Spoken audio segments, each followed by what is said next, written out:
Hallo und herzlich willkommen bei Sugar Princess. Heute zeige ich euch auf Wunsch eines Zuschauers eine leckere Friesentorte. Einige von euch kennen diese Torte wahrscheinlich, die Nordlichter unter euch. Ich zeige euch heute meine Sugar Princess Version hier aus dem Süden interpretiert und ich hoffe, ihr seid damit zufrieden. Bei mir besteht die Torte aus einem Blätterteig, aus einem selbstgekochten Zwetschgenkompott, viel Sahne und natürlich obenauf wieder Blätterteig mit Puderzucker überstäubt. Ja, wir machen uns direkt an die Zubereitung des Zwetschgenkompotts. Den Link zum Rezept zu meinem Blog zum Ausdrucken findet ihr hier unten wie immer in der Infobox unter dem Video. Hier bitte den kleinen grauen Haken anklicken, dann öffnet sich die Textbeschreibung und dort findet ihr dann alles Wichtige und müsst jetzt nicht mitschreiben. So, ich gebe meine gewürfelten Zwetschgen in einen Topf. Ich hatte ungefähr 750 Gramm Zwetschgen und die habe ich dann entsteint und einfach in wirklich kleine Würfelchen geschnitten. Ich finde immer, dass sich dann der Kompott besser in der Torte verteilt, wenn er schön klein geschnitten ist. Genau, dazu gebe ich eine Zimtstange, ein Sternanis, also so richtig schön herbstliche Gewürze, fast schon winterlich. Und ich reibe mir noch ein bisschen Zitronenschale ab, ungefähr die Hälfte der Zitrone. Den Rest könnt ihr natürlich wie immer dann auch noch abreiben und auf einem Tellerchen trocknen. Wirklich nur die Oberfläche der Zitrone abreiben, damit einfach nichts Bitteres mit reinkommt. Denn die Schale, die so weißlich ist, die schmeckt bitter. Die wollen wir nicht mit drin haben. So, dann gebe ich noch von der halben Zitrone den Saft mit hinzu einfach. 80 Gramm Zucker. Und dies alles lasse ich mir jetzt einfach mal so 5 bis 10 Minuten bei mittlerer Hitze aufkochen und einfach so ein bisschen köcheln. Und danach gebe ich mein angerührtes Puddingpulver hinzu. Also gerade so ein bisschen verrühren das Ganze und einfach schön aufkochen lassen. Und dann, wenn das Ganze kocht, kann es noch so 5 bis 10 Minuten auf mittlerer Hitze weiter köcheln. Sehr schön, das Ganze ist schön aufgekocht und ihr seht, die Pflaumen ziehen so ein bisschen Flüssigkeit und genau das wollen wir haben. Jetzt stellen wir auf mittlere Hitze um und setzen den Deckel auf und lassen das Ganze jetzt für ungefähr 5 bis 10 Minuten köcheln. So, jetzt können wir uns unser Vanillepuddingpulver verrühren mit dem Rum. Ich habe hier 20 Gramm Pulver. Da könnt ihr auch Stärke verwenden natürlich und dann einfach noch Vanille hinzufügen. Also eine Vanillestange oder Vanillemark in den Kompott mit hineingeben. Dazu könnt ihr euch dann den Rum geben. Der kann auch ersetzt werden durch Orangensaft oder Pflaumensaft. Ich nehme jetzt 2 Esslöffel und rühre mir den grad glatt, damit es nachher nicht klumpt, wenn ich meine Stärke dann gleich in den Kompott einrühre. Und so habe ich auch noch eine schöne Rumnote mit im Kompott und schmeckt einfach fantastisch. Wunderschön sieht unser Kompott jetzt schon aus. Ich habe ihn jetzt so 8 Minuten ungefähr köcheln lassen. Und jetzt gebe ich einfach unter Rühren hier mein angerührtes Stärkepulver hinzu und rühre das noch mit rein und koche das einfach gerade noch eine Runde auf. Und dann dickt der Pudding auch an und unsere Füllung für die Torte ist fertig. Also gerade in eine Schüssel geben zum Abkühlen. Und ihr seht, das hat auch die richtige Konsistenz. Der wird uns nachher nicht wegfließen. Wenn er euch zu dünn sein sollte, also zu flüssig sein sollte, einfach gerade noch ein bisschen einkochen lassen, sodass ihr merkt, ja, das ist dann richtig, hat die richtige Konsistenz und die richtige Festigkeit, damit er uns in der Torte dann nicht wegfließt. Selbstverständlich könnt ihr den Kompott auch ersetzen durch ein einfaches Pflaumenmus, das ihr fertig kauft. Aber ich rate euch zu einem selbstgekochten Kompott. Schmeckt einfach viel, viel besser und gibt der Torte natürlich den Special Kick. Nicht vergessen, die Zimtstange und den Anis noch rausnehmen. Nicht, dass nachher hier noch jemand drauf beißt. Und da stellen wir uns gerade beiseite zum Abkühlen. So, während ich jetzt hier vorne den Blätterteig zubereiten werde, habe ich hinten schon meinen Ofen auf 200 Grad Ober-Unterhitze eingestellt und ich habe hier einen Blätterteig aus der Frischetheke, einen XXL Blätterteig, sodass ich einfach beide Formen daraus ausstechen kann. Und zwar steche ich jetzt die erste Platte, Blätterteigplatte auf 24 cm aus. Das geht gerade so eben. Wenn ihr eine größere Torte machen wollt, müsst ihr den Blätterteig einfach noch ein bisschen ausrollen oder einen anderen Blätterteig noch ansetzen. Gerade schön eindrücken, dass die Form den Blätterteig zerschneidet. Dann habt ihr eine perfekt ausgeschnittene Form. Und wir stellen uns den Ring auf 22 cm ein. Für die oberen Teigblätter brauchen wir nämlich einen etwas kleineren Umfang, weil da ja Zwischenräume dazwischen sind. Dann passt das auch richtig gut. Also 22 cm. Wunderbar. Gerade vorsichtig wieder lösen. So. Und jetzt können wir uns das Ganze hier einfach gerade mal durchschneiden.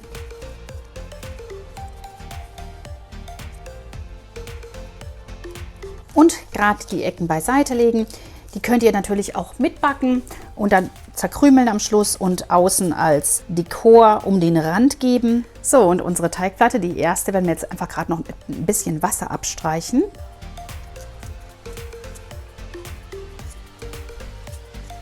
Mit etwas Zucker bestreuen. Dann karamellisiert das alles wunderbar. Und die Platte wird noch so ein bisschen süßlich sein. Und das schmeckt dann besonders lecker. Nehmt einfach so viel Zucker, wie ihr mögt. Und wir stechen uns das Ganze noch ein. Einfach damit sich diese untere Platte nicht wölbt.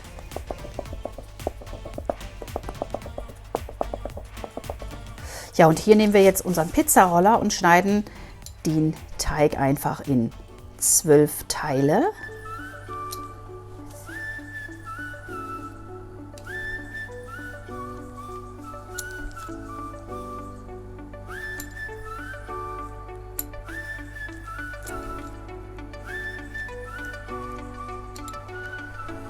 Und auch die streichen wir wieder mit ein bisschen Wasser ab.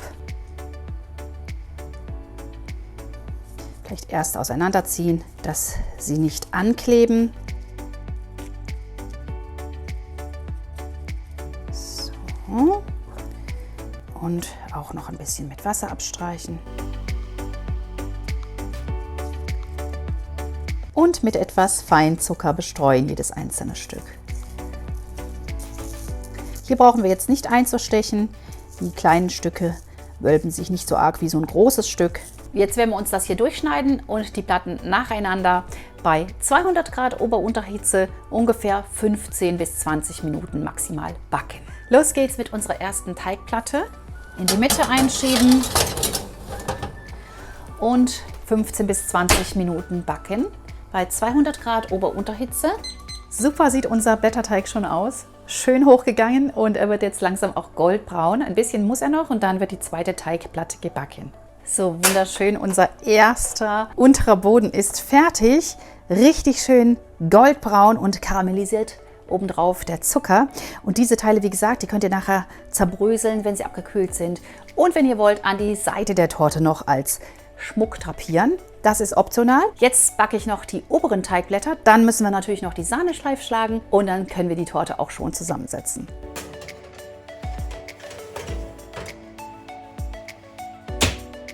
So, und unsere Stückchen für oben auf sind auch fertig geworden und wunderschön goldbraun gebacken. Die beiden Böden lasse ich jetzt einfach noch eine Runde auskühlen und in der Zeit können wir uns schon die Sahne-Joghurt-Füllung vorbereiten. Genau, und da geben wir uns die gut gekühlte Sahne in eine Schüssel, 350 Gramm. Und schlagen die gerade schön an.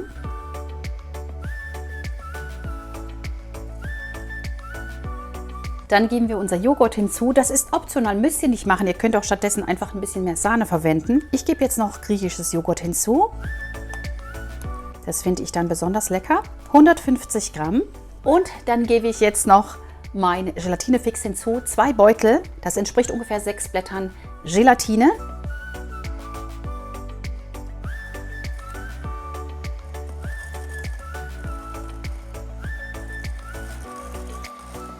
Und bevor ich jetzt die Sahne ganz steif schlage, gebe ich noch meinen Zucker hinzu. Und zwar habe ich jetzt hier so ungefähr 40 Gramm, das sind so 3 Esslöffel Zucker. Und ich gebe noch etwas Bourbon-Vanillezucker hinzu. Und rühre die beiden Zuckersorten einfach noch mit ein.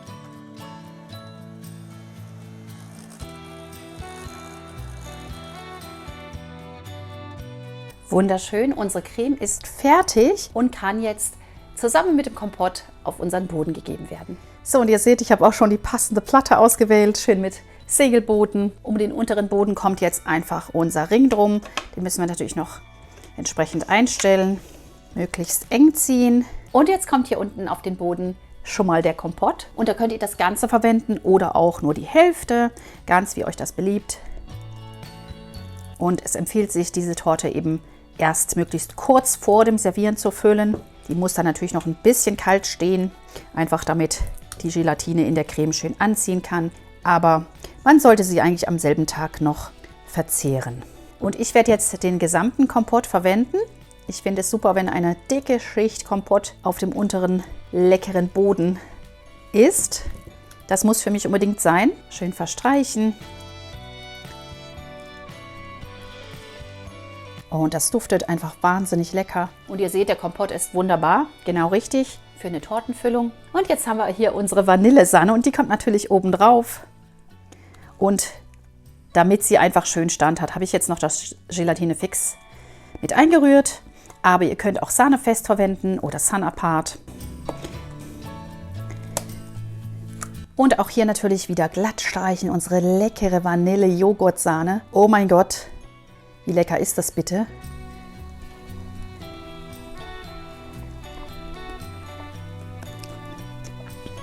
Natürlich nochmal richtig schön glatt streichen, denn wir wollen ja jetzt dann auch noch unsere Blätter auflegen am Schluss. Und zwar nicht jetzt, sondern kurz vor dem Servieren. Dadurch erreicht man, dass die Blätter nicht im Kühlschrank durchweichen. Die bleiben jetzt einfach an der Luft noch weiter trocknen und können abkühlen. Und in der Kühlzeit, solange die Torte einfach sich noch festigt, müssen die nicht oben drauf sein. Die legt man erst kurz vor dem Servieren dann oben auf. Die Torte darf jetzt 1 Stunde bis maximal 4 Stunden in den Kühlschrank zum etwas Festigen. Dann sehen wir uns wieder zum finalen Dekorieren. So, die Torte ist bei mir jetzt wunderschön gekühlt und kann jetzt aus der Form, aus dem Ring geschnitten werden. Vorsichtig.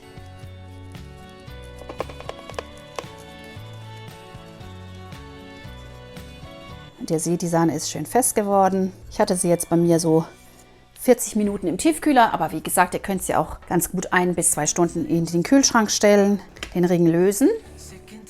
Und da ist unser wunderschönes Törtchen. Oh mein Gott, diese Kombination ist ja wirklich der Hammer. Und damit sie jetzt noch schöner wird, habe ich mir noch etwas Sahne steif geschlagen, gerade mit etwas Vanillezucker.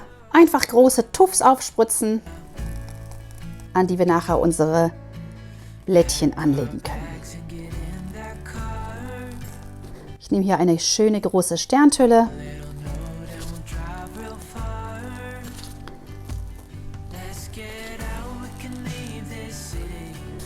Wunderbar. Jetzt können wir uns unsere Stückchen auflegen. Einfach gerade anlehnen an die Sahnetuffs und die Torte wird perfekt aussehen. Und ihr seht, es passt jetzt auch ganz genau. Die Stückchen sind jetzt nicht so groß, dadurch, dass wir die einfach ein bisschen kleiner gemacht haben als den Grundboden der Torte.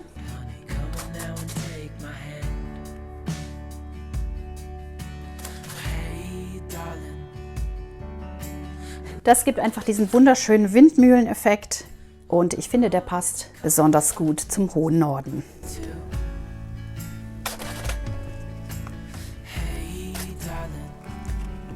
Und das letzte Stückchen. Alle nochmal schön anordnen. Das Einzige, was ich noch machen werde, ist natürlich in die Mitte eintupfen, noch spritzen.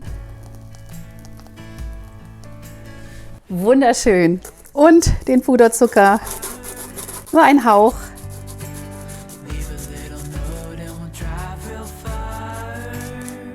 Und unsere fantastische Friesentorte ist fertig und wir können sie probieren. So, dann lasst uns anschneiden. Dieses wunderbare Törtchen. Super, super lecker.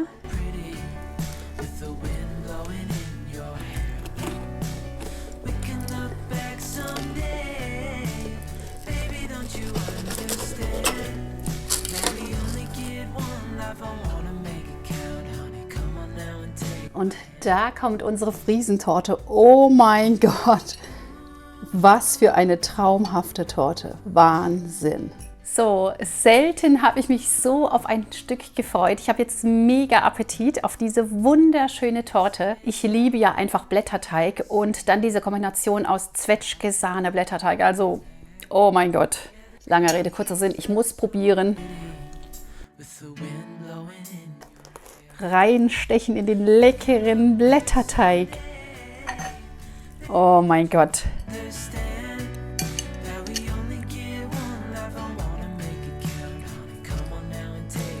Wahnsinn. Oh mein Gott. Ja, was soll ich sagen? Ein absoluter Traum. Müsst ihr nachbacken. Es ist wirklich ein fantastisch schönes Rezept. Schmeckt traumhaft. Eine meiner Lieblingstorten. Ja, das war meine wunderschöne Friesentorte. Ich finde, sie ist einfach genial. Müsst ihr ausprobieren. Schmeckt fantastisch lecker.